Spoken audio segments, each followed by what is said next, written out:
Christian also suggested to have these courses, to improve because, some of the staff barely speak English, so communication was quite challenging for all of us.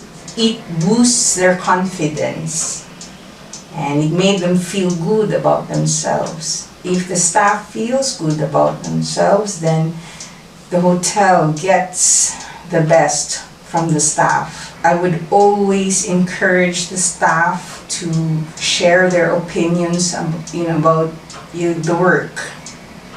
If things could be done better, what are their ideas, if they are involved in the decision making, even if it's just small things, then they feel important, then they feel that they are part. Now in Hotel Fletter, when there is a new housekeeper, we have a mentor. This mentor will, be with the new staff and show what to do.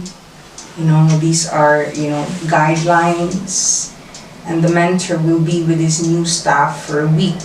And it makes a big difference because then we follow these standards,